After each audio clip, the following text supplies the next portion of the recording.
ঘৃণা, প্রেম, রেগে যাওয়া, মান ভাঙানো, ভুলে যাওয়া, এই সকল অনুভূতি মানুষের জীবনে অত্যন্ত গুরুত্বপূর্ণ।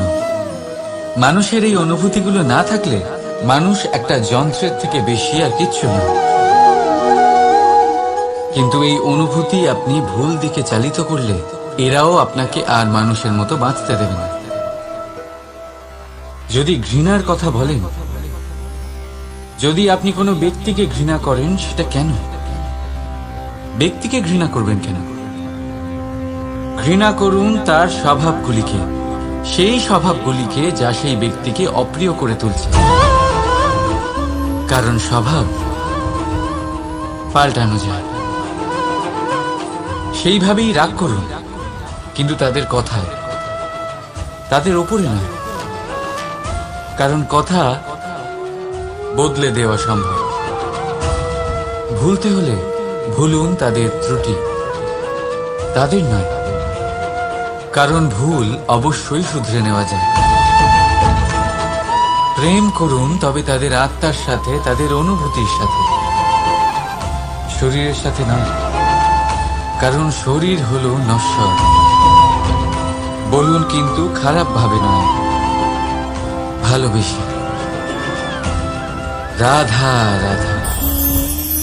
মুঠো হাতের শক্তি বেশি, মুঠো খুললেই তা দুর্বল। তা এমন কি থাকা উচিত এই বন্ধ মুঠোয় যা লাখের সমান?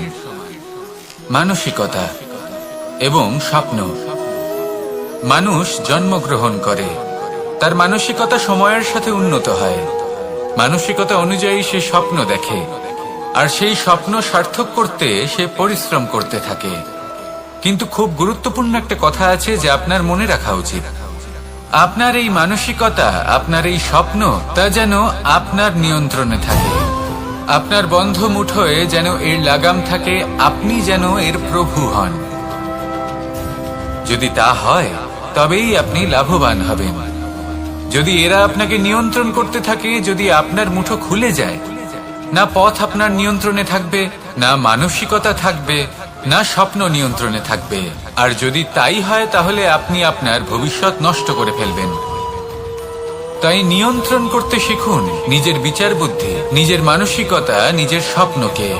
নিজের এই স্বপ্ন পূরণ করুন, আর আমার সাথে ভালোবেসে বলুন, রাধা রাধা। প্রত্যেক প্রাণী ভালোভাবে জীবন যাপন করতে চান, এটা তাদের স্বভাবে আছে এবং ভাবাটা অনুচিত নয়। কিন্তু একটা ভালো জীবনের গুরুত্বপূর্ণ অংশ কোনটা?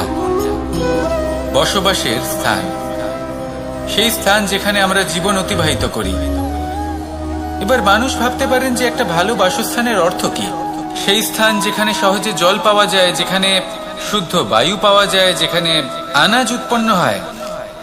এটা জীবনযাপনের জন্য পর্যাপ্ত বটে, কিন্তু ভালো জীবন যাপনের জন্য আরো একটা কথা আপনাকে বুঝতে হবে। সাধু, জ্ঞানী, পণ্ডিত ব্যক্তি, এই সকল মহাপুরুষ, এনাদের যে বাসস্থান তা অত্যন্ত বিশেষ হয়। এখানে এক ধরনের বিশেষ ইতিবাচক শক্তি থাকে। এমন একটা স্থান যেখানে দেবতারাও বিচরণ করেন। জীবন আমরা সবাই যাপন করি, কিন্তু জীবনের উদ্দেশ্য শুধুমাত্র জীবন যাপন করা নয়। জীবনের উদ্দেশ্য হল মুক্তি লাভ করা। আর এই সকল সাধু, জ্ঞানী, পণ্ডিত ব্যক্তি, এই সকল মহাপুরুষ আপনাকে মুক্তির পথে নিয়ে যেতে পারেন। কারণ এরা হলেন সেই মহাপুরুষ যারা নিজেদের অন্তরের বিকার, অহংকার, ক্রোধ, বিদ্বেষ, এই সকল দোষগুলিকে ত্যাগ করেছেন, এদের উপর বিজয় লাভ করেছেন। এমনই একজন ব্যক্তি আপনাকে মুক্তির পথে নিয়ে যেতে পারে। প্রয়োজন হলো শুধুই এনাদের চিনতে পারা, এদের কথা বুঝতে পারা এবং এদের দেখানো পথে চলা। যদি আপনি এটা করতে পারেন, তাহলে এই মন প্রফুল্ল হয়ে বলবে, রাধা রাধা। বিগত দিনের কিছু কথা মনে পড়ে গেল। এক অদ্ভুত ঘটনা যা অমূল্য শিক্ষা দিয়ে যেতে পারে। বিষয় হলো যক্ষের সাথে যুধিষ্ঠিরের কথোপকথন। একবার যক্ষ যুধিষ্ঠিরকে জিজ্ঞেস করলেন, ওনাকে বললেন যে আমার কিছু প্রশ্নের উত্তর যদি আপনি দিতে পারেন, তাহলে আমি আপনার বাকি ভ্রাতাগণকে আবার জীবিত করে তুলব। সেগুলোর মধ্যে খুব গুরুত্বপূর্ণ আর কঠিন একটা প্রশ্ন ছিল, এই সংসারের সব থেকে শ্রেষ্ঠ আশ্চর্য কোনটি? এই প্রশ্ন আমি আপনাকে জিজ্ঞেস করছি। এবার কেউ বলবেন স্বর্ণ দ্বারা নির্মিত লঙ্কা, এটি হলো সংসারের সব থেকে বড় আশ্চর্য। কেউ বলবেন বরফে ঢাকা সেই পর্বত যা আকাশ স্পর্শ করে। কেউ বলবেন সেই সমুদ্র যার গভীরতা মাপা অসম্ভব ব্যাপার। কেউ বলবেন সেই বায়ু যা আমরা দেখতে পাই না, কিন্তু তা আমাদের জীবন দান করে। সংসারের সব থেকে বড় আশ্চর্য কি, সেই প্রশ্নের উত্তর যুধিষ্ঠির দিয়েছিলেন, আর তা ছিল শ্রেষ্ঠ উত্তর এবং উচিত।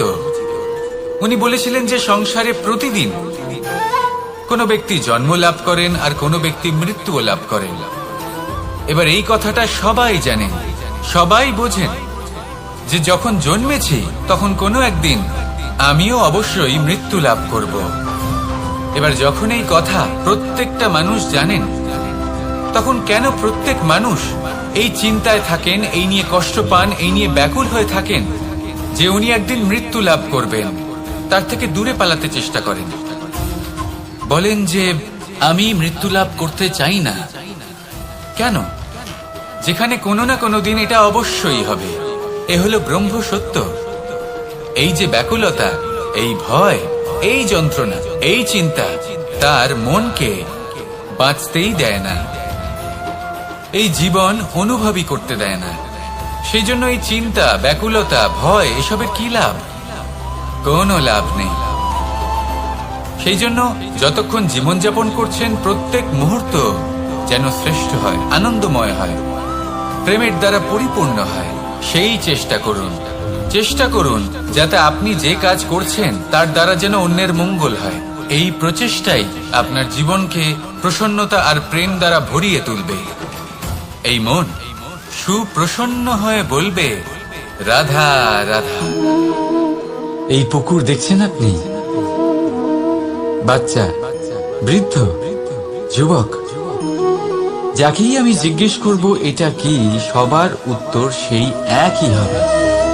উত্তর তখনই বদলাবে যখন প্রশ্ন এটা হবে যে আপনি এই পুকুরে কি করতে চান। কেউ বলবে আমি এমনি এর পাড়ে বসে এই জল স্পর্শ করে ঠান্ডা হাওয়ার আনন্দ অনুভব করতে চাই। কেউ বলবে আমি এই পুকুরে সাঁতার কাটতে চাই। কেউ বলবে কাগজের নৌকা বানিয়ে আমি এতে ভাসিয়ে দিতে চাই। কেউ বলবে আমি মাছ ধরে নিজের জীবন যাপন করতে চাই, ইত্যাদি ইত্যাদি। আপনাকে একটা কথা বলে রাখি, আমাদের জীবনও এই পুকুরেরই মতন, একই রকম।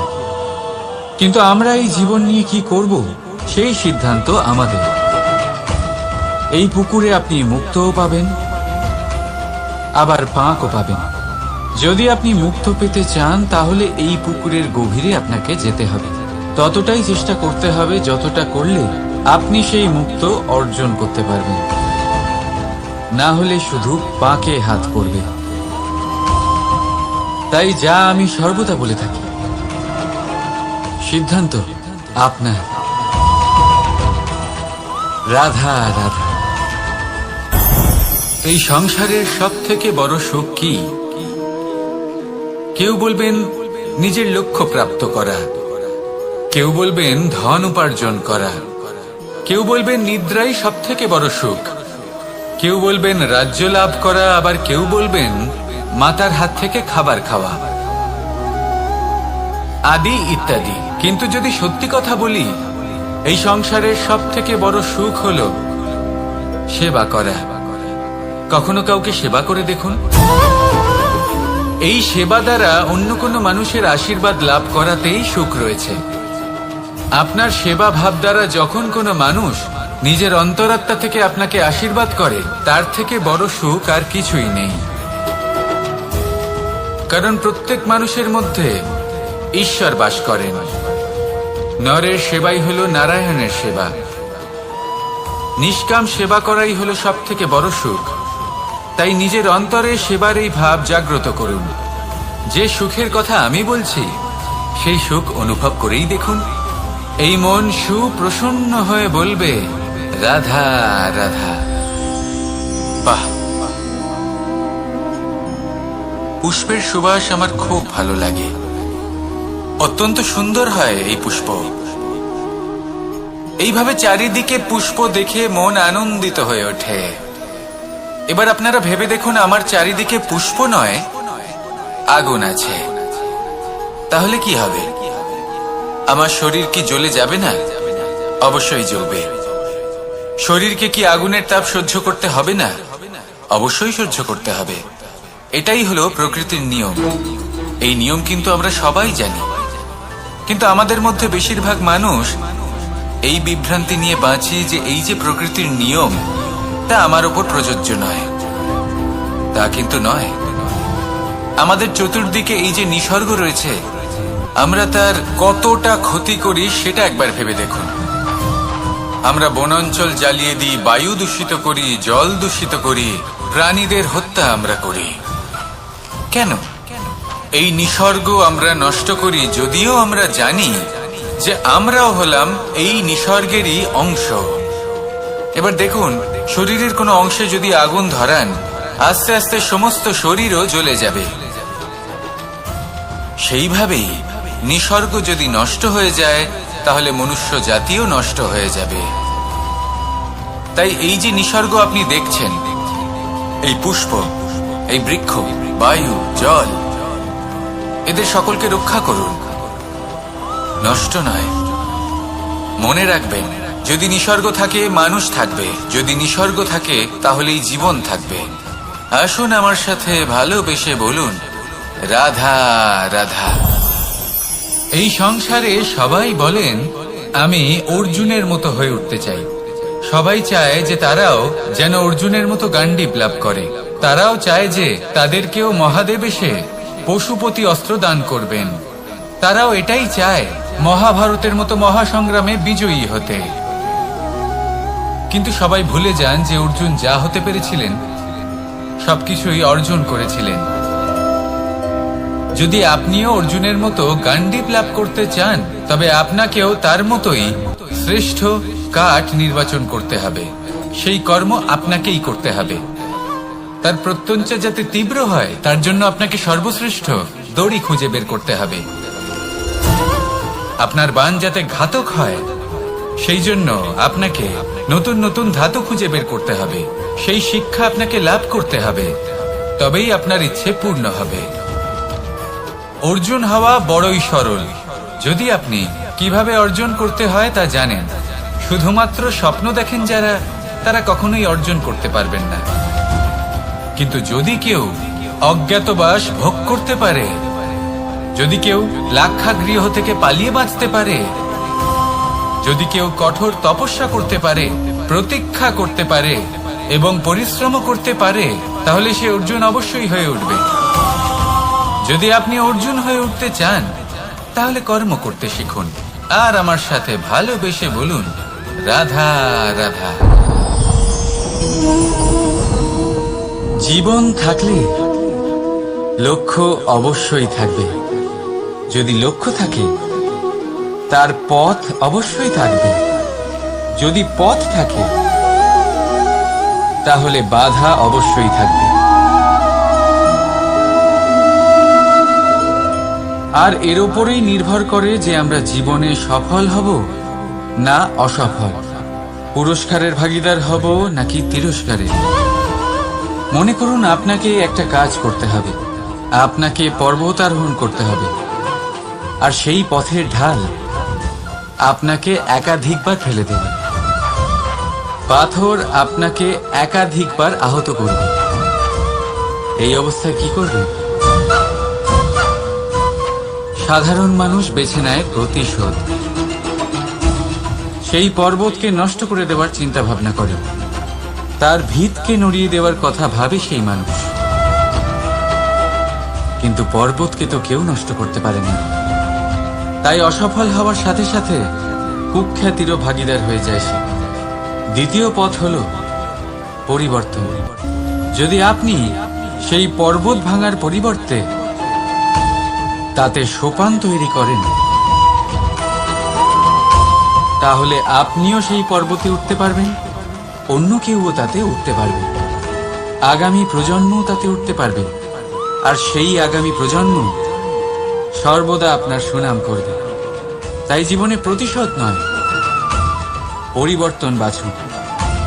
বদলা নয়, বদল বেছে নিন। আপনার বাধা আপনার বন্ধু হয়ে যাবে। রাধা রাধা। সমস্ত মানুষের জীবন কিছুটা সমান হয়।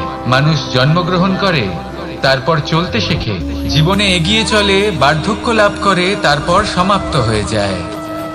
কিন্তু সেই ব্যক্তিরা কারা যারা প্রকৃত অর্থে মনুষ্য জীবন যাপন করেন? এনারা হলেন সেই ব্যক্তি যারা পড়ে গেলেও আবার উঠে দাঁড়ানোর চেষ্টা করেন, নিজের ভেঙে পড়া অস্তিত্বকে আগলে নিয়ে আবার একটা আকার দেওয়ার চেষ্টা করেন, ভগ্ন আশাকে আবার একটা নতুন দিশা দেন।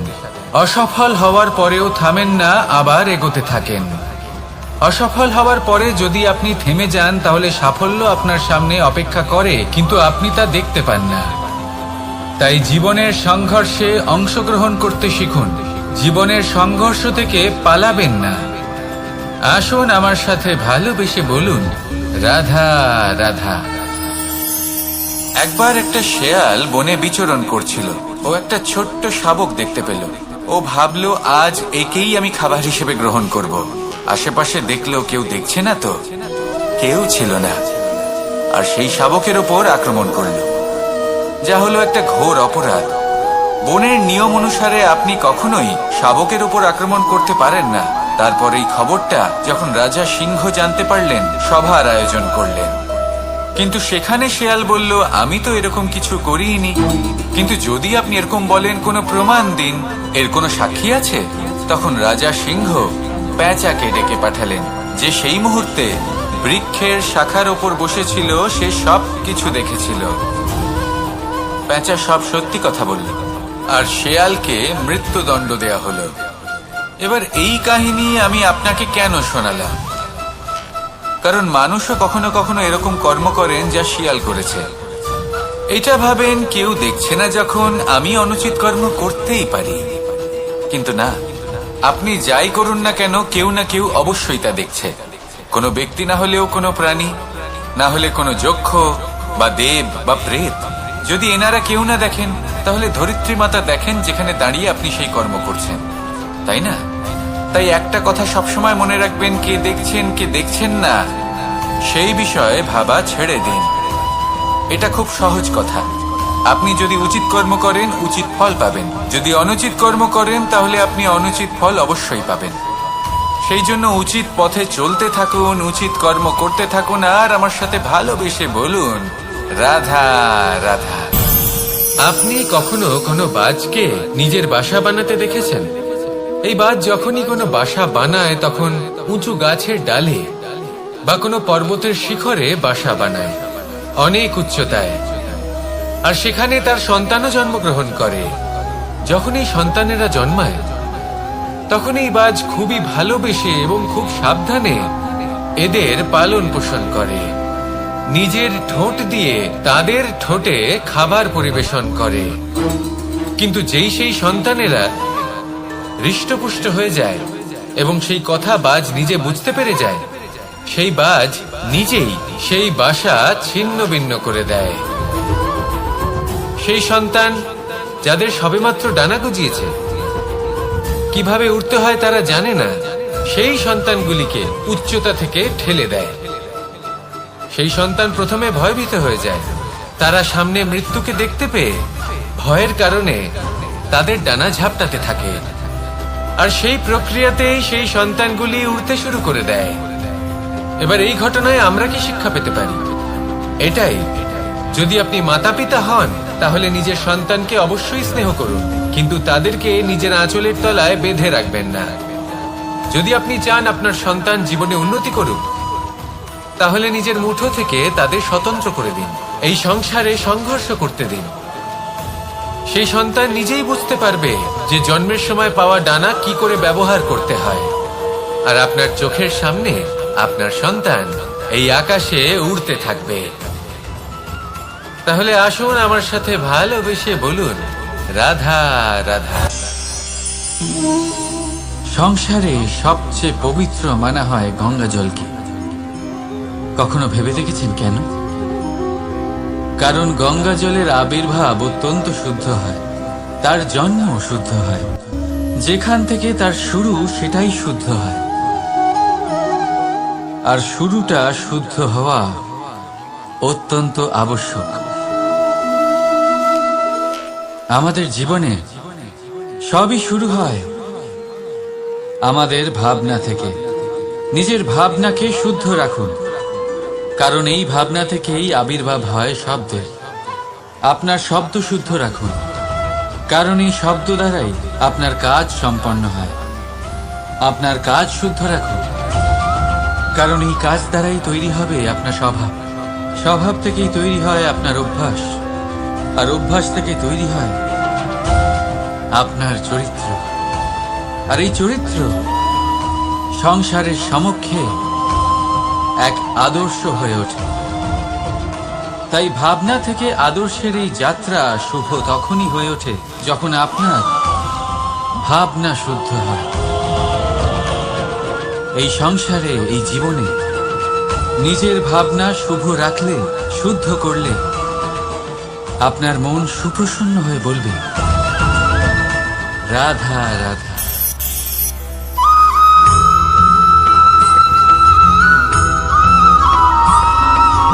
বসন্ত ঋতু, এই সময় মন আনন্দে ভরে থাকে।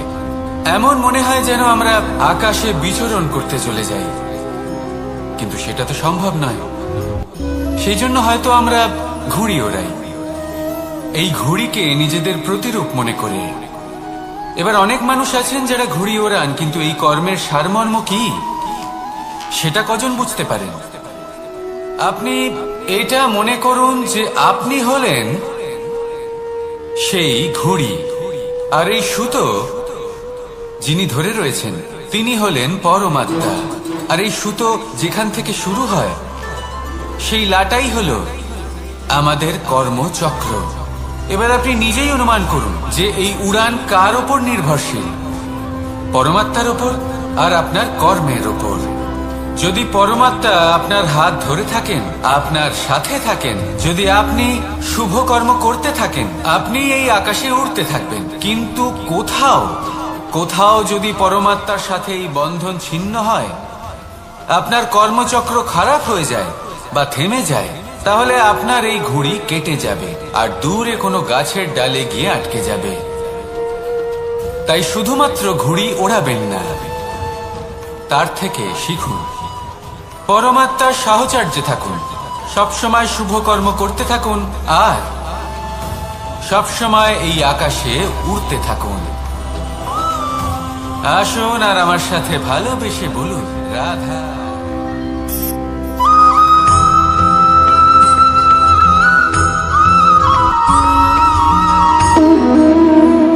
সম্পর্ক হলো আমাদের জীবনের একটি আধার। কিছু সম্পর্ক এমন যা আমরা জন্মসূত্রে লাভ করি, যেমন পরিবার, মা, বাবা। কিছু সম্পর্ক আছে যা আমরা জীবনে অর্জন করে থাকি, তা সে প্রেমের হোক, স্নেহের হোক বা বন্ধুত্বের। এই সকল সম্পর্ক লাভ করার বা গড়ে তোলার 5টি ধাপ রয়েছে। প্রথম ধাপ, কোনো ব্যক্তির সাথে আলাপ হওয়া, তার সাথে কথা বলা বা তাকে দেখা।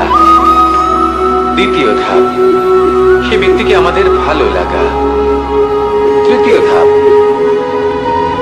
আমাদের এটা চাইতে শুরু করা যে জীবনে এই ব্যক্তি যেন আমাদের বন্ধু হন, আমাদের জীবনে থাকেন, বা আমাদের কাউকে ভালোবেসে ফেলা। আর এটা আমাদের ভাবা বা চাওয়া যে সেই ব্যক্তি যেন আজীবন আমার সাথে থাকেন, আমার জীবনে আমার সাথী হয়ে। চতুর্থ ধাপ, লাভ করা। এবার এই ধাপটি অনেক মানুষের পক্ষেই খুবই সরল হয়, বড়ই সরলভাবে নিজেদের সঙ্গীকে লাভ করে থাকে। কিছু মানুষের জন্য এই ধাপ অত্যন্ত কঠিন হয়ে থাকে। অনেক প্রতিকূল পরিস্থিতির উপর জয়লাভ করে তারা সঙ্গীকে লাভ করেন, কিন্তু লাভ অবশ্যই করেন। এরপরে আসে পঞ্চম, অন্তিম এবং সব থেকে গুরুত্বপূর্ণ ধাপ। সেটা হলো সেই সম্পর্ক পালন করা। এটা হলো এমন এক বিষয় যা প্রত্যেক মানুষের শেখা উচিত। যদি ব্যক্তি নিজের জীবনে সম্পর্ক রক্ষা করতে শিখে যান, তবে প্রত্যেক সম্পর্ক তার জীবনকে স্বর্গ করে তুলবে। আসুন আর আমার সাথে ভালোবেসে বলুন, রাধা রাধা।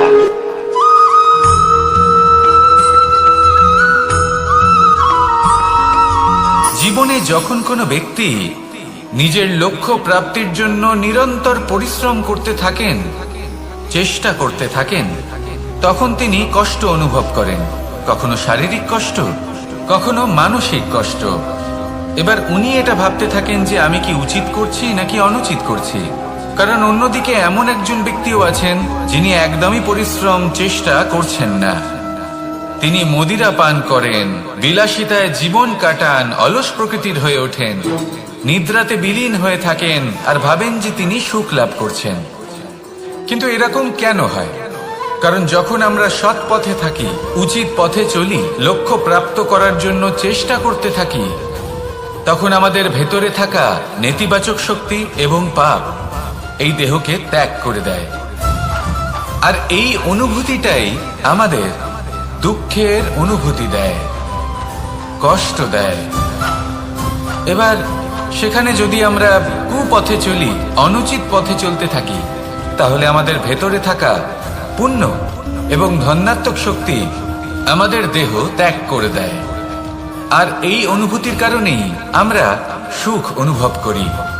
কিন্তু কখনো ভাববেন যে এই সুখ বেশি সময় পর্যন্ত থাকে না। সেই জন্য সবসময় মনে রাখবেন, যদি আপনি জানেন যে এটাই আপনার লক্ষ্য, এটাই উচিত পথ, শুভ পথ, তাতে নিরন্তরভাবে এগিয়ে যেতে চেষ্টা করতে থাকুন। এই কষ্ট আপনাকে সুখের পরাকাষ্ঠায় কখন পৌঁছে দেবে তা আপনি জানতেই পারবেন না। আসুন আমার সাথে ভালোবেসে বলুন, রাধা রাধা।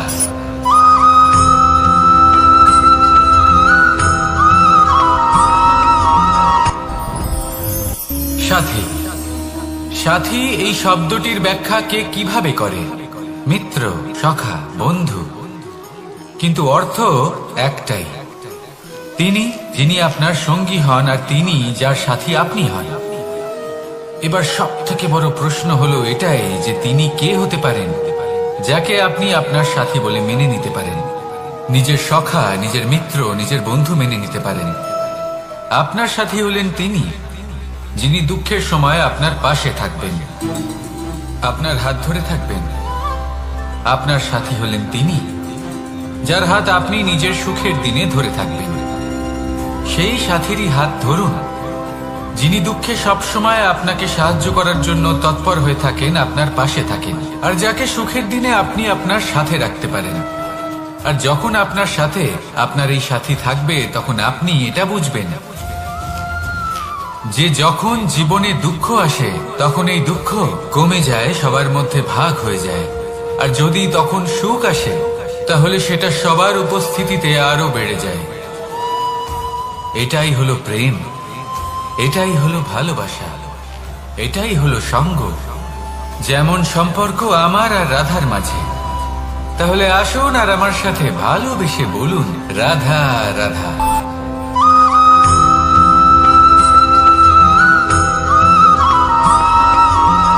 এই সংসারে প্রত্যেক মানুষ এটাই চান যে তিনি যেন ধনবান হন, আর্থিক অবস্থা তার ভালো থাকে, ওনার বাড়িতে লক্ষ্মীর আগমন হয়। কিন্তু সেটা হবে কি করে, সেটাই হলো প্রশ্ন। কেউ বলেন যে যদি পরিশ্রম করো তাহলে ধন অর্জন সম্ভব, কেউ বলেন যে যদি বিদ্যা লাভ হয় তবেই ধন অর্জন সম্ভব, কেউ বলেন যে যদি বলশালী হও তবেই সম্পন্ন থাকবে। ভালো কথা, যদি তাই হয়ে থাকে, তবে দিনমজুর সারা দিন পরিশ্রম করেন, তিনি কেন ধনী হন না? অনেকজন বিদ্বান মানুষ আছেন এই সংসারে, তারা কেন ধনবান হন না? অনেক সংখ্যক বলশালী ব্যক্তি আছেন, তাদের কাছে ধন নেই কেন? তাদের কেন ধনের অভাব হয়? আবার এমনও কিছু মানুষ আছেন যারা পরিশ্রম করেন, তারা দিনমজুর, কিন্তু তারা ধন অর্জন করতে পারেন।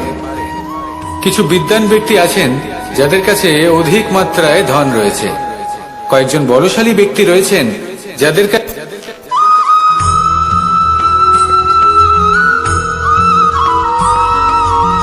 পঞ্চতত্ত্বের মধ্যে দ্বিতীয় তত্ত্ব হল ধরণী, ভূমি, যাকে আমরা ধরণী মাতা বলি। এই ধরণী ধৈর্য ধারণ করে, আর এর উপরেই আমাদের সমগ্র সংসার নির্ভরশীল। কারণ এই ভূমি সহ্য ক্ষমতা রাখে, এর সহ্য ক্ষমতা হলো অপরিসীম।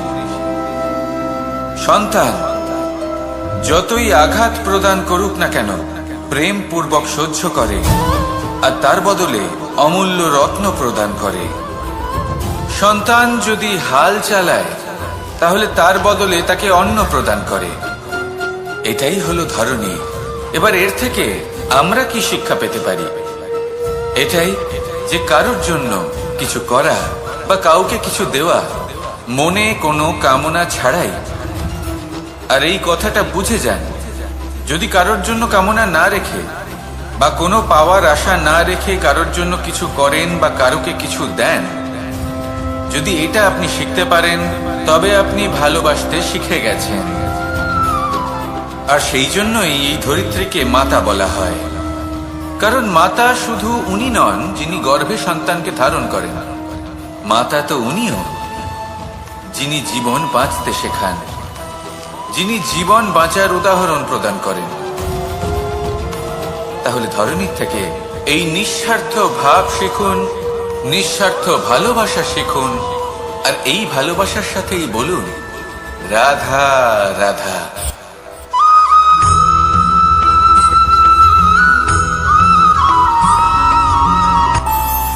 আমাদের মনে যখন কোনো প্রশ্ন ওঠে, কোনো দ্বন্দ্ব জাগে, তখন আমরা যাই আমাদের গুরুর কাছে, আমাদের আরাধ্যের কাছে গিয়ে জিজ্ঞেস করি।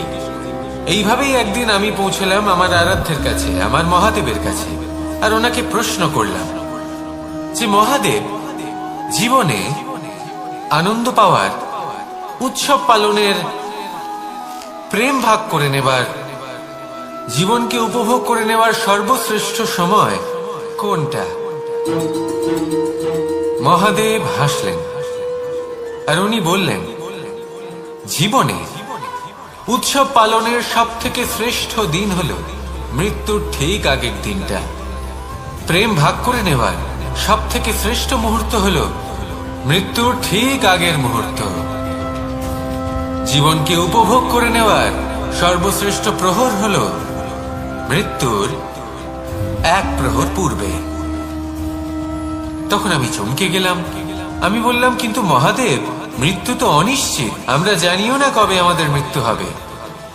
মহাদেব আবার হাসলেন। উনি বললেন যে যদি আমরা এভাবে জীবন কাটাই যে আমরা জীবনের প্রত্যেক দিন, প্রত্যেক মুহূর্ত, প্রত্যেক প্রহর শেষ বলে মনে করি, তাহলে আমাদের সমস্ত জীবন আনন্দের সাথেই অতিবাহিত হবে। কি বলেন?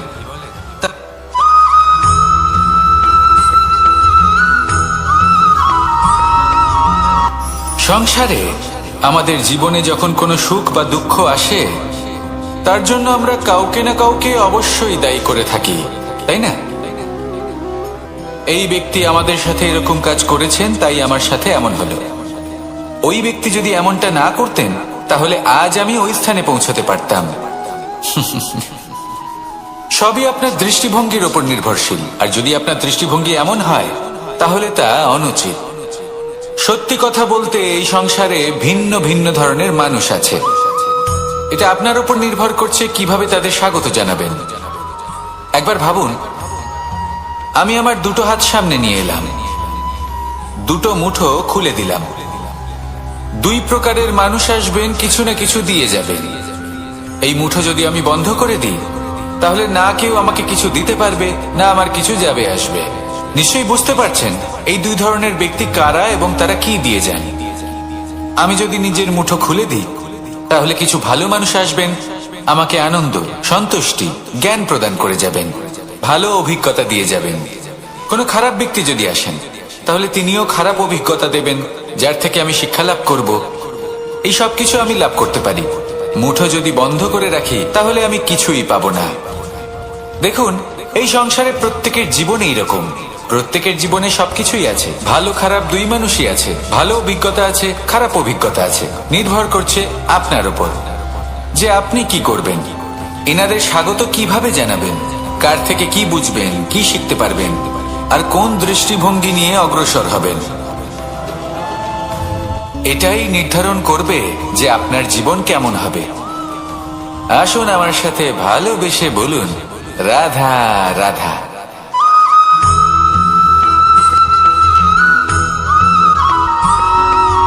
জীবনে অগ্রসর হওয়ার জন্য আমাদের কাকে প্রয়োজন হয়? মাতা পিতা, বন্ধু, প্রেম, সাহায্য, অর্থ, পরিশ্রম, আশা। ভিন্ন ভিন্ন মানুষ ভিন্ন ভিন্ন বিকল্প চয়ন করে। যদি আমি আপনাকে বলি, তাহলে জয় আর পরাজয়ের মন্ত্র দুটো শব্দের উপর নির্ভর করে, মেনে নেওয়া আর দৃঢ় হওয়া। যদি মেনে নেন তাহলে হেরে যাবেন, যদি দৃঢ় হন তাহলে নিশ্চিত রূপে জয়ী হবেন। যদি কখনো আপনি ক্লান্ত হয়ে ওঠেন, আপনি দুঃখী হন, পুরোপুরি ভেঙে পড়েছেন, তখন মেনে নেবেন না যে আপনি ভেঙে পড়েছেন, নয়তো হেরে যাবেন। তখন উল্টে স্থির করবেন যে যাই হয়ে যাক না কেন, আমি জয়ী হবই। আর আপনি দেখবেন যে জয় নিশ্চিত রূপে আপনার কাছেই আসবে। তাহলে এই কথা মনে রাখবেন আর আমার সাথে ভালোবেসে বলবেন, রাধা রাধা।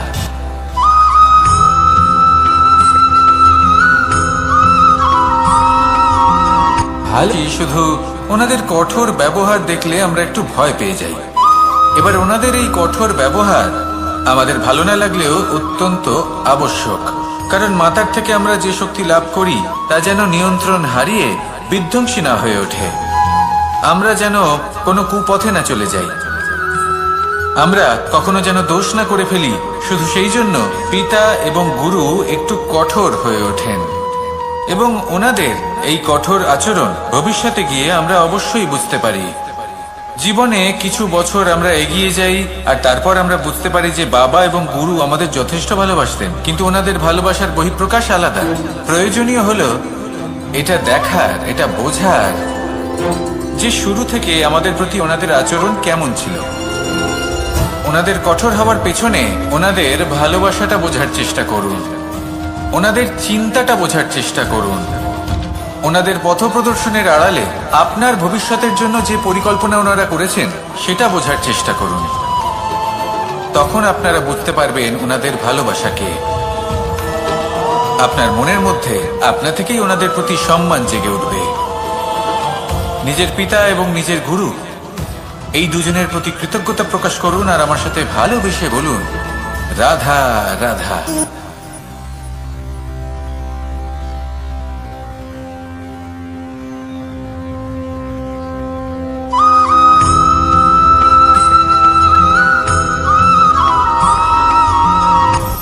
আপনি কখনো পর্বতের শিখরে উঠেছেন?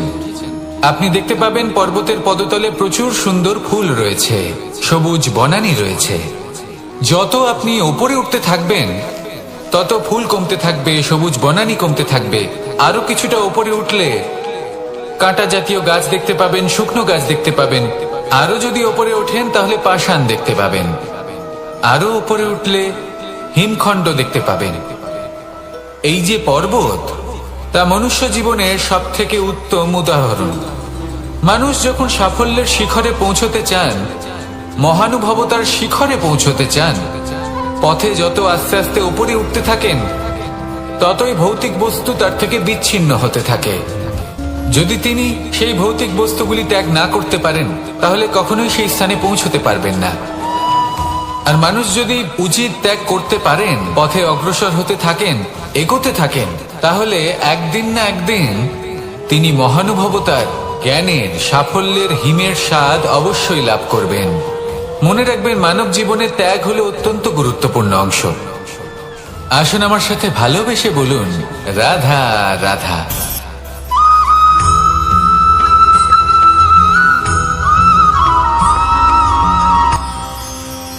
মানুষ তার জীবনে দুই ধরনের পরিস্থিতিকে খুব ভয় পায়। এক, কোনো কারণবশত কারোর সামনে নত হওয়া। দুই, কোনো কারণে নিজের চরিত্র থেকে, নিজের মূল্যবোধ থেকে বিচ্যুত হওয়া। এবার কেন হয় এরকম যে কথায় কথায় কারোর সামনে নত হতে হয়? কেন বারংবার নিজের চরিত্র থেকে চ্যুত হতে হয়? এরকম কেন হয়? এটা তখনই হয় যখন আমাদের শিক্ষা এবং মূল্যবোধের অভাব থাকে। যদি মানুষের মধ্যে প্রকৃত শিক্ষা থাকে তাহলে এই সংসারে কোনো সময় এবং কারোর সামনেই নত হওয়ার কোনো প্রয়োজন নেই। যদি মানুষের মধ্যে মূল্যবোধ থাকে তাহলে তাকে নিজের মূল্যবোধ বা চরিত্র থেকে বিচ্যুত হতে হয় না, তা সে যাই হয়ে যাক না কেন। কোনো বালককে যদি জন্ম থেকেই সুশিক্ষার অধিকারী করা হয়, শিক্ষিত করা হয়, মূল্যবোধের অধিকারী করা হয়, তবে সে এই সংসারে এমন কর্ম করবে যাতে সে নিজেকে, নিজের পরিবারকে, সমগ্র সমাজকে গর্বিত করতে পারে। শিক্ষা লাভ করুন, মূল্যবোধ লাভ করুন এবং আমার সাথে ভালোবেসে বলুন, রাধা রাধা।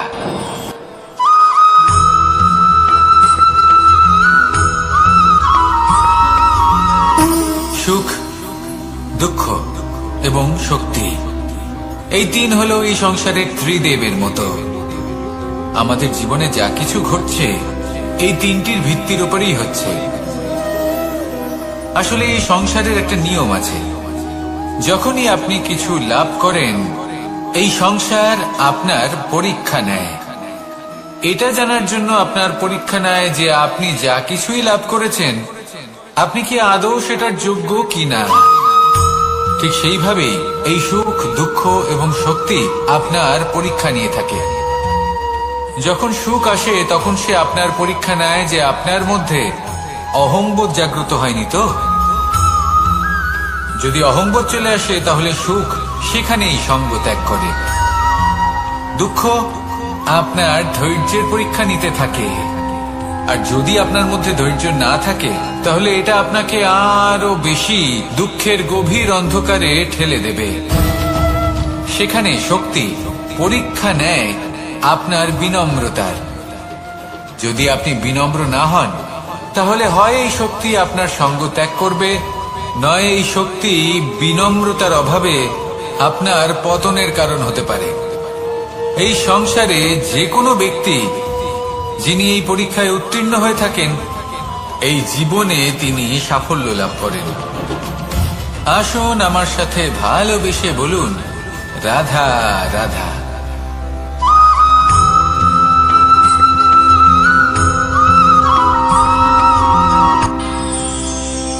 আমরা সবাই সূর্যকে সম্মান কেন করি? কারণ আমরা জানি যে সন্ধেবেলা যখন সূর্যাস্ত হবে তখন শুধুমাত্র অন্ধকার বাকি থাকবে।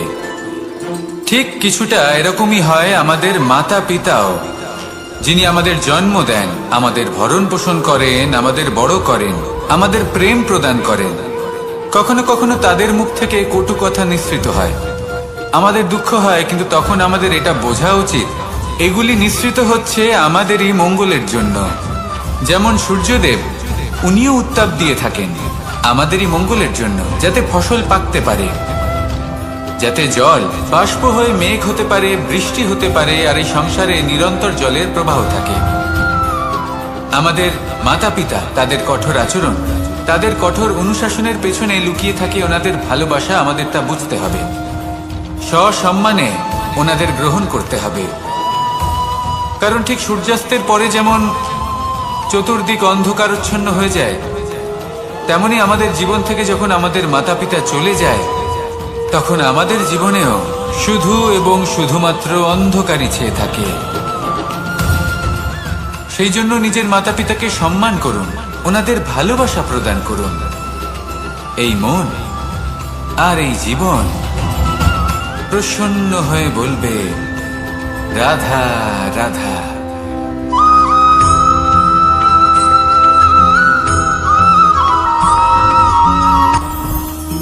জীবনে কিছু শেখা অত্যন্ত গুরুত্বপূর্ণ।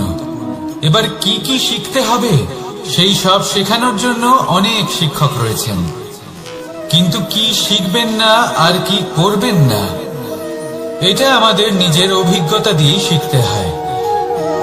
কিন্তু তার মানে এটা নয় যে যদি আপনাকে শিখতে হয় যে আগুনের তাপ কতটা, আপনাকে আগুনের মধ্যে হাত দিতে হবে। না, অন্য কারোর অভিজ্ঞতা দ্বারাও শিখতে পারেন। প্রশ্ন শুধুমাত্র একটাই যে আপনি কি শিখতে চান নাকি চান না। যদি আপনি এটাই ভাবেন যে আমি শুধুই নিজের অভিজ্ঞতা দ্বারাই শিখতে চাই, তাহলে জীবনকাল ছোট মনে হবে, অনেক কিছুই শিখতে পারবেন না। তাই নিজের সাথে সাথে বড়দের অভিজ্ঞতার দ্বারাও শেখা শুরু করে দিন। এই সংসারের অভিজ্ঞতা দ্বারা শিখতে শুরু করে দিন। আর এটা নিশ্চিত রূপে শেখা আবশ্যক যে কখন কি করবেন না, কোথায় থামতে হবে আর কোথায় থামবেন না। তাহলে আসুন আর আমার সাথে ভালোবেসে বলুন, রাধা রাধা।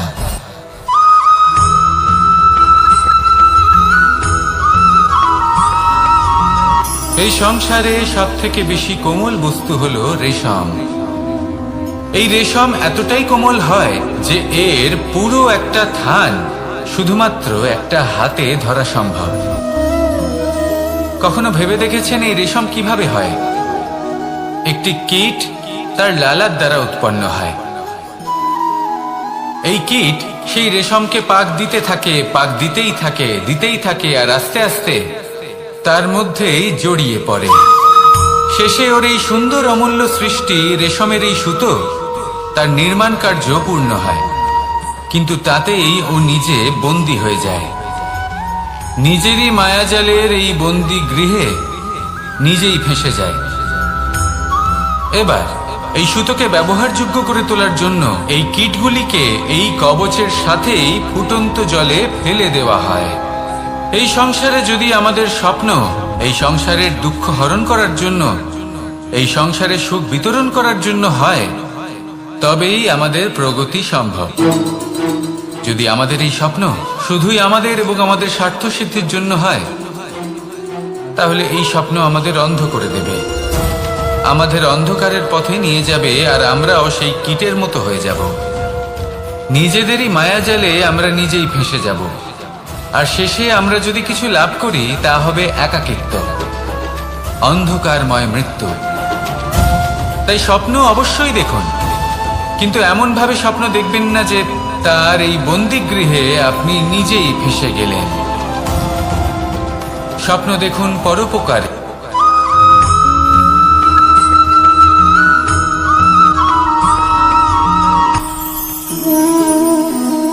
শক্তি এক অত্যন্ত বিচিত্র বস্তু, বা বলতে পারেন অনুভূতি। পিতা সবসময় চান যেন তিনি তার শক্তি পুত্রকে। আসুন আপনাকে সহজে বোঝাই। যদি আপনি সুপাত্র হন আর আপনাকে শক্তি দেওয়া হয়, তাহলে আপনি সেই শক্তির গুরুত্ব বুঝবেন, কোথায় সেই শক্তি প্রয়োগ করা উচিত সেটা বুঝবেন। আর এটা যেহেতু অর্জন করা শক্তি হবে, সেই শক্তির অপব্যবহার হবে না। কিন্তু যদি এই আপনি কুপাত্র হন আর যদি আপনাকে এই শক্তি দেওয়া হয়, তাহলে কি হবে? দেখতে গেলে এই শক্তি আপনি দান হিসেবে পেয়েছেন, তাই না আপনি এই শক্তির গুরুত্ব বুঝবেন আর না এর প্রয়োগ আপনি জানবেন।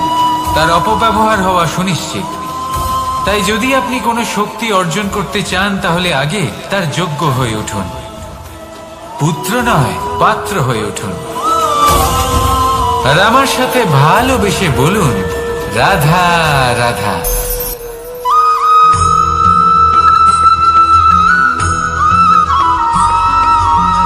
এই সংসারে প্রত্যেক মানুষ এটাই চান যে তিনি যেন ধনবান হন, আর্থিক অবস্থা তার ভালো থাকে, ওনার বাড়িতে লক্ষ্মীর আগমন হয়। কিন্তু সেটা হবে কি করে, সেটাই হলো প্রশ্ন। কেউ বলেন যে যদি পরিশ্রম করো তাহলে ধন অর্জন সম্ভব, কেউ বলেন যে যদি বিদ্যা লাভ হয় তবেই ধন অর্জন সম্ভব, কেউ বলেন যে যদি বলশালী হও তবেই সম্পন্ন থাকবে। ভালো কথা, যদি তাই হয়ে থাকে, তবে দিনমজুর সারা দিন পরিশ্রম করেন, তিনি কেন ধনী হন না? অনেকজন বিদ্বান মানুষ আছেন এই সংসারে, তারা কেন ধনবান হন না? অনেক সংখ্যক বলশালী ব্যক্তি আছেন, তাদের কাছে ধন নেই কেন? তাদের কেন ধনের অভাব হয়? আবার এমনও কিছু মানুষ আছেন যারা পরিশ্রম করেন, তারা দিনমজুর, কিন্তু তারা ধন অর্জন করতে পারেন। কিছু বিদ্বান ব্যক্তি আছেন যাদের কাছে অধিক মাত্রায় ধন রয়েছে, কয়েকজন বলশালী ব্যক্তি রয়েছেন যাদের কাছে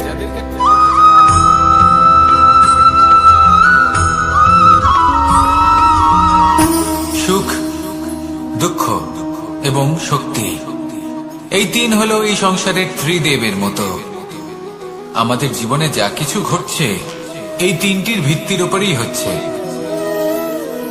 আসলে এই সংসারের একটা নিয়ম আছে, যখনই আপনি কিছু লাভ করেন এই সংসার আপনার পরীক্ষা নেয়।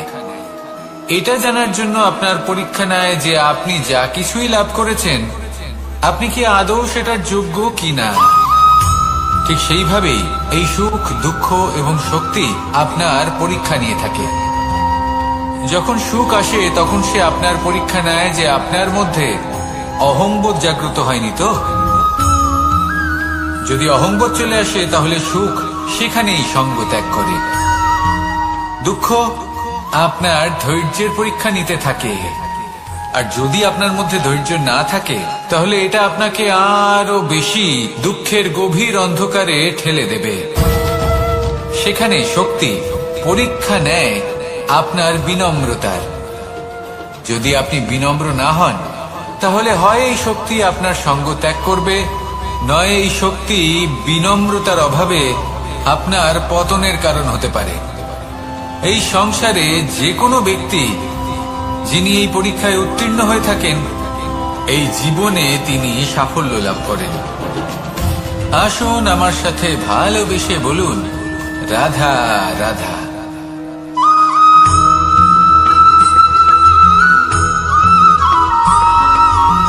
পঞ্চতত্ত্বের মধ্যে দ্বিতীয় তত্ত্ব হল ধরণী, ভূমি, যাকে আমরা ধরণী মাতা বলি। এই ধরণী ধৈর্য ধারণ করে, আর এর উপরেই আমাদের সমগ্র সংসার নির্ভরশীল। কারণ এই ভূমি সহ্য ক্ষমতা রাখে, এর সহ্য ক্ষমতা হল অপরিসীম।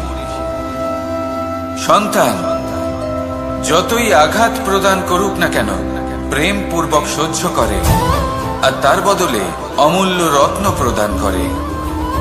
সন্তান যদি হাল চালায় তাহলে তার বদলে তাকে অন্ন প্রদান করে। এটাই হলো ধরণী। এবার এর থেকে আমরা কি শিক্ষা পেতে পারি? এটাই যে কারোর জন্য কিছু করা বা কাউকে কিছু দেওয়া মনে কোনো কামনা ছাড়াই। আর এই কথাটা বুঝে যান, যদি কারোর জন্য কামনা না রেখে বা কোনো পাওয়ার আশা না রেখে কারোর জন্য কিছু করেন বা কারোকে কিছু দেন, যদি এটা আপনি শিখতে পারেন তবে আপনি ভালোবাসতে শিখে গেছেন। আর সেই জন্যই এই ধরিত্রীকে মাতা বলা হয়। কারণ মাতা শুধু উনি নন যিনি গর্ভে সন্তানকে ধারণ করেন, মাতা তো উনিও যিনি জীবন বাঁচতে শেখান, যিনি জীবন বাঁচার উদাহরণ প্রদান করেন। তাহলে ধরণীর থেকে এই নিঃস্বার্থ ভাব শিখুন, নিঃস্বার্থ ভালোবাসা শিখুন, আর এই ভালোবাসার সাথেই বলুন, রাধা রাধা।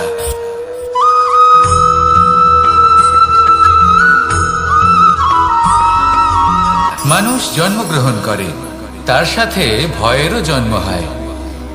ছোটবেলা থেকেই আমাদের মনে কোনো না কোনো প্রকারের ভয় থেকেই যায়। কেউ এই বিষয়ে ভয় পায় যে তার কোনো বস্তু তার থেকে দূরে চলে যাবে, কেউ এই বিষয়ে ভয় পায় যে আমি নিজেকে হারিয়ে ফেলব, কেউ এই ভেবে ভয় পায় যে আমার প্রিয়জনেরা তারা যেন আমার থেকে দূরে না চলে যায়, কেউ এই ভেবে ভয় পায় যে আমরা যেন পথ না হারিয়ে ফেলি, আদি ইত্যাদি। কিন্তু সত্যি কথা বলতে ভেবে দেখুন এই ভয় বাস্তবে কি? শুধুই একটা মনস্থিতি, আর কিছুই নয়। যা কিছু আপনি জীবনে পেয়েছেন তা একদিন আপনাকে হারাতে হবে। এই জীবন হলো আপনারই, কিন্তু তাও একদিন সমাপ্ত হবে। তাই ভয় পেয়ে কি লাভ? এই ভয় শুধু আপনাকে জীবন যাপন করা থেকে বাধা দিচ্ছে, আর কিচ্ছু নয়। পথ হারিয়ে ফেললেই বুঝতে পারবেন যে নতুন পথ কিভাবে বানাতে হয়। কিছু মানুষকে জীবন থেকে হারালে তবেই আপনি বুঝবেন যে আপনার আপনজনকে। এই ভয়ের কারণে ভীত হয়ে থাকবেন না। এই তারা নক্ষত্র অন্ধকারের অভাবে গুরুত্ব হারায়। শিবকেও মহাদেব হওয়ার জন্য বিষ পান করতে হয়েছিল। প্রত্যেক পরিস্থিতি, প্রত্যেক সাফল্য আপনার পরীক্ষা নেবে, তাতে উত্তীর্ণ হওয়া হলো আপনার কর্ম। যখনই আপনি ভয় পাবেন বা সংকটের সম্মুখীন হবেন তখন সাহসের সাথে তার সম্মুখীন হন। মনে রাখবেন, যে সম্মুখীন হতে জানে সাফল্য তার সাথে সব সময় থাকে। আসুন আর আমার সাথে ভালোবেসে বলুন, রাধা রাধা।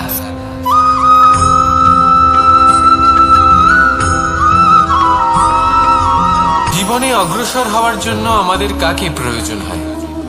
মাতা পিতা, বন্ধু, প্রেম, সাহায্য, অর্থ, পরিশ্রম, আশা।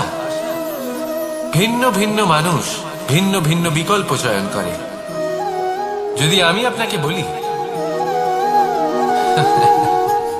তাহলে জয় আর পরাজয়ের মন্ত্র দুটো শব্দের উপর নির্ভর করে, মেনে নেওয়া আর দৃঢ় হওয়া।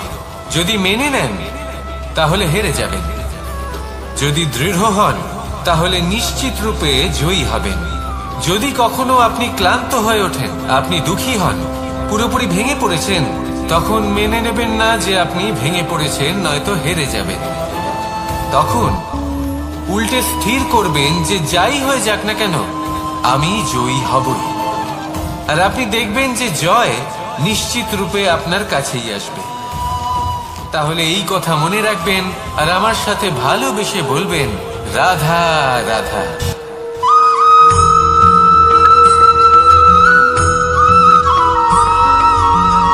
এই সংসারে কোনো বস্তু হোক বা ব্যক্তি হোক, তার একার গুরুত্ব কিন্তু খুব বেশি নয়। একটা উদাহরণ হিসেবে বৃষ্টির ফোঁটাকে ভেবে দেখুন।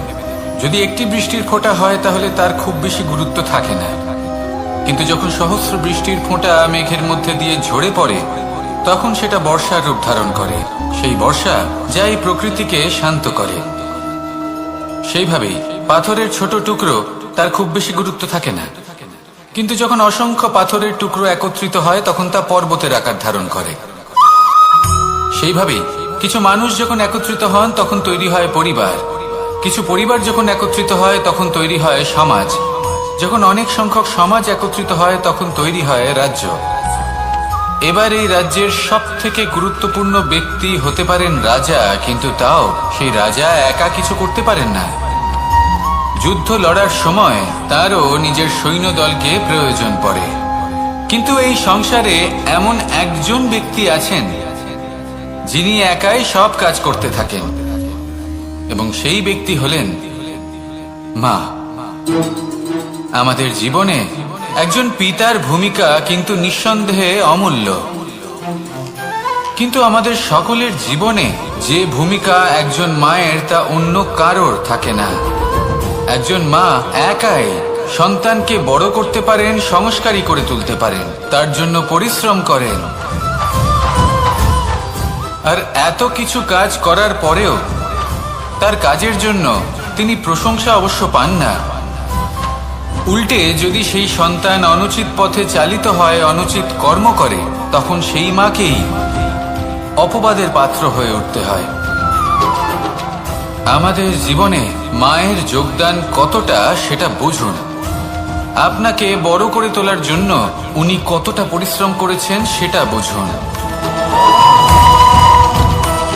আজ থেকে, এখন থেকে, এই মুহূর্ত থেকে মাকে সম্মান করতে শিখুন।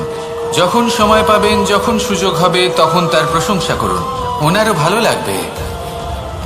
আর মায়ের এই মমতার জন্য, তার এই ভূমিকার জন্য আসুন সবাই মিলে আমরা তাকে প্রণাম করি, আর সকলে মিলে ভালোবেসে বলি, রাধা রাধা।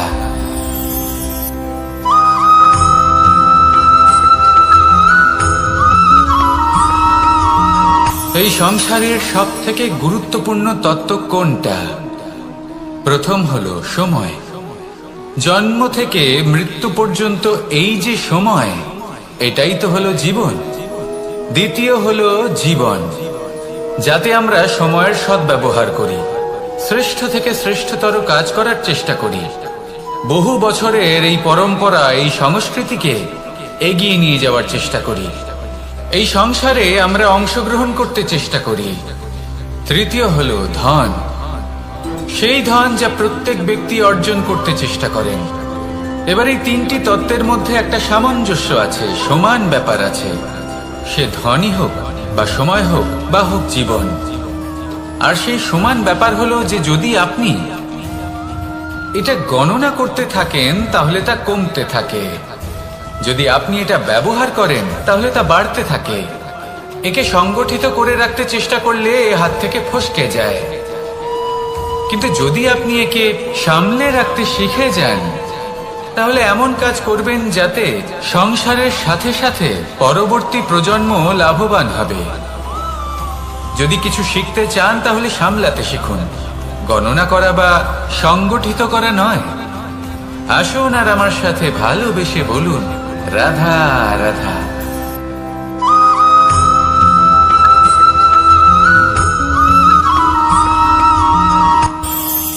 এই সংসারে আমরা প্রকাশ কোথা থেকে পাই? এর উত্তর বড়ই সরল। ভোরে যখন সূর্যোদয় হয় তখন প্রকাশের কিরণ আমাদের ঘরে এসে পৌঁছয়। এইভাবেই আমরা প্রকাশ লাভ করি। এবার এই প্রকাশের আলোতেই আমরা সারাদিনের কাজ সম্পন্ন করি। সন্ধে হয়ে যায়, সূর্যাস্ত হয়ে যায়, আর আমাদের ঘর যাতে অন্ধকার না হয় তার জন্য আমরা একটা প্রদীপ প্রজ্বলিত করি। এটাই ঘটে আমাদের জীবনেও। এবার প্রবাহমান আয়ুর সাথে আমরা আমাদের অন্তরে যদি একটা প্রদীপ প্রজ্বলিত করে নিই তাহলে বিষয়টাই অন্যরকম হবে। এবার আপনি বলবেন কোন প্রকাশের কথা বলছি যা আমাদের অন্তরে জাগ্রত করা সম্ভব? আমাদের আত্মার মাঝে প্রেমের প্রকাশ জাগ্রত করার কথা বলছি। কারণ আমাদের এই জীবন এও হলো দিনের আলোর মতো। আজ প্রকাশ আছে, কিন্তু কোনোদিন অবশ্যই অস্ত হবে। কিন্তু অস্ত হবার আগে যদি আমরা আমাদের আত্মার মাঝে প্রেমের এই প্রকাশ উজ্জ্বলিত করে নিই তাহলে আমাদের সন্ধ্যাকালও আমরা আনন্দে এবং প্রেমে যাপন করব। তাহলে আসুন আর আমার সাথে ভালোবেসে বলুন, রাধা রাধা।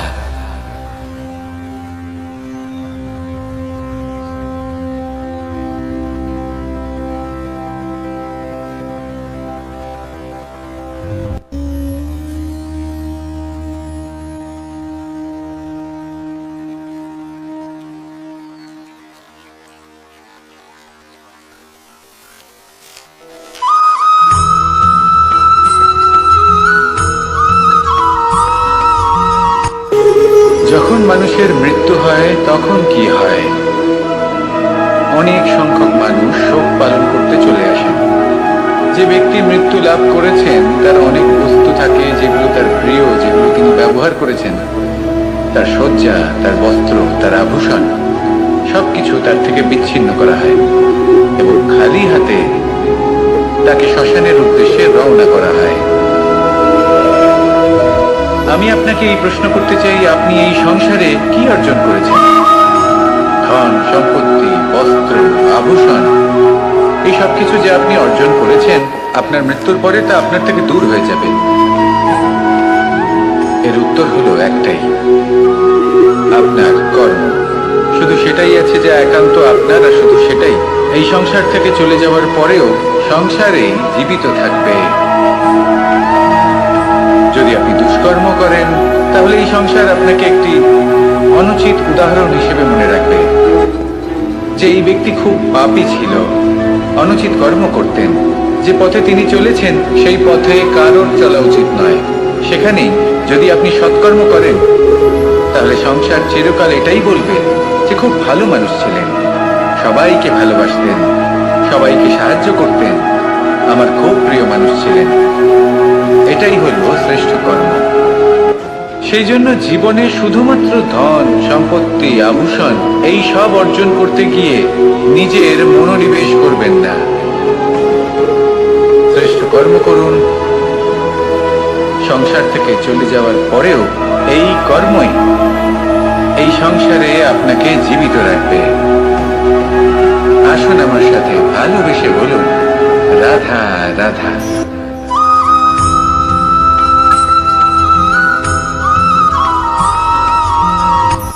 এই সংসারে সাফল্য লাভ করার জন্য জ্ঞানের প্রয়োজন হয়, পরিশ্রমের প্রয়োজন হয়, দৃঢ় নিষ্ঠার প্রয়োজন হয়, নিরন্তর চেষ্টা করা প্রয়োজনীয়। কিন্তু আরো কিছু আছে যা অত্যন্ত প্রয়োজনীয় এবং গুরুত্বপূর্ণ। তা হলো ভালো বন্ধু, তাদের থাকা অত্যন্ত প্রয়োজনীয়। যদি ভালো বন্ধু থাকে তাহলে সময় এলে তারা ঢাল হয়ে আপনাকে সুরক্ষা করবেন। সময় এলে অস্ত্রের মতো শত্রুকে সংহারও করবেন। যদি তিনি জ্ঞানী হন, তাদের মধ্যে সদ্গুণ থাকে, তাহলে এই সব গুণ আপনার মধ্যেও প্রবেশ করবে। তাহলে সাফল্যের জন্য ভালো বন্ধু পাওয়া অত্যন্ত প্রয়োজনীয়। কিন্তু শুধু বন্ধু কেন, ভালো শত্রুও থাকা প্রয়োজনীয়। এবার আপনি ভাববেন, আমি কি বললাম? যদি আপনার জীবনেও ভালো অর্থাৎ শক্তিশালী শত্রু থাকে, তাহলে আপনিও শক্তিশালী হতে থাকবেন। এই শত্রু আপনাকে প্রেরিত করবে আরো বেশি শক্তিশালী হয়ে ওঠার। কখনো কোনো হরিণকে দেখুন, তীব্র গতিতে দৌড়তে থাকে। কেন তীব্র গতিতে দৌড়য়? এই কারণে নয় যে কোথাও তার জন্য মধুর ঘাস অপেক্ষা করে রয়েছে, না। সে এই কারণে তীব্র গতিতে দৌড়য় কারণ সেটা না করলে তার পেছনে একটি সিংহ আছে যে ওকে নিজের ভোজন করে ফেলবে। তাই জীবনে বিপদ, সংকট, এই সবকিছুও হলো অত্যন্ত গুরুত্বপূর্ণ। তার সম্মুখীন হতে শিখুন আর আমার সাথে ভালোবেসে বলুন, রাধা রাধা।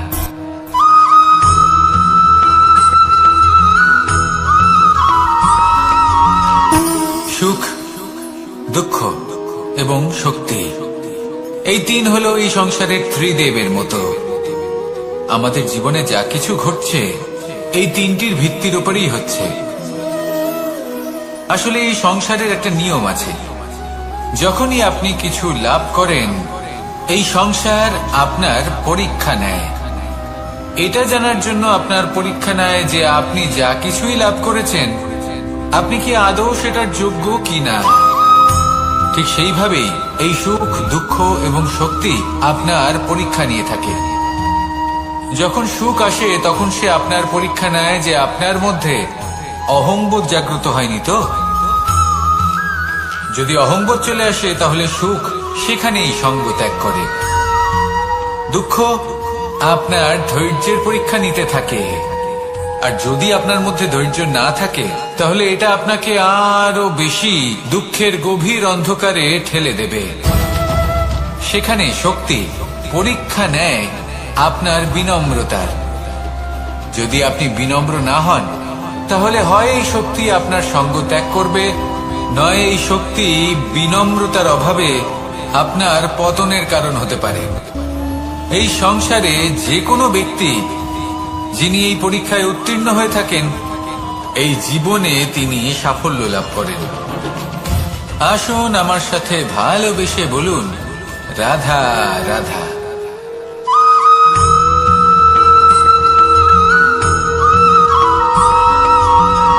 পুরুষার্থ। শাস্ত্রে 4 ধরনের পুরুষার্থের কথা বলা হয়েছে। প্রথম হলো ধর্ম। আপনি কি জানেন এই ধর্ম আসলে কি? আপনার কি মনে হয় ধর্ম আসলে কি? কোনো বিশেষ ঈশ্বরকে মানাই কি ধর্ম বলা হয়? নাকি কোনো বিশেষ রীতি পালন করাই হলো ধর্ম? নাকি কোনো বিশেষ সাহিত্যকে সর্বশ্রেষ্ঠ মনে করাই হলো ধর্ম? না, ধর্ম হলো সেটা যাকে ধারণ করা যেতে পারে। আর ধারণ শুধু সেটাই করা যায় যা পবিত্র। পবিত্র শুধু তাকেই বলা হয় যা নিঃস্বার্থ, যার মধ্যে শাসন করার কোনো ইচ্ছে নেই, যা সরলভাবেই প্রবাহমান, জল এবং বায়ুর মতো। যখন কোনো ব্যক্তি ধর্মকে ধারণ করেন এবং সেই ধর্ম সেই ব্যক্তিকে রক্ষা করে তখন তাকে ধর্ম বলা হয়। ধর্ম যা রক্ষা করে অহংকার থেকে, খারাপ চিন্তার হাত থেকে। সেই জন্য পুরুষার্থ গড়ে তোলার আগে, ধর্ম পালন করার আগে ধর্মের প্রকৃত অর্থ কি সেটা বুঝে নিন। এটা জেনে রাখুন যে সমস্ত ধর্মের আধার, সমস্ত ধর্মের ভিত শুধুমাত্র ভালোবাসা। আসুন আর এই ভালোবাসার সাথেই বলুন, রাধা রাধা।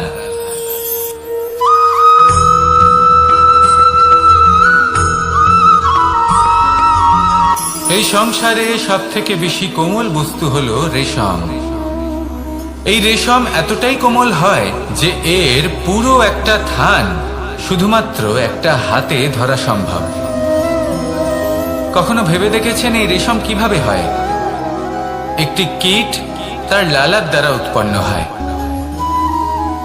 এই কীট সেই রেশমকে পাক দিতে থাকে, পাক দিতেই থাকে আর আস্তে আস্তে তার মধ্যেই জড়িয়ে পড়ে।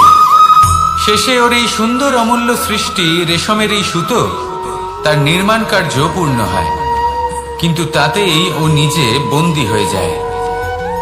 নিজেরই মায়াজালের এই বন্দী গৃহে নিজেই ফেঁসে যায়। এবার এই সুতোকে ব্যবহারযোগ্য করে তোলার জন্য এই কীটগুলিকে এই কবচের সাথেই ফুটন্ত জলে ফেলে দেওয়া হয়।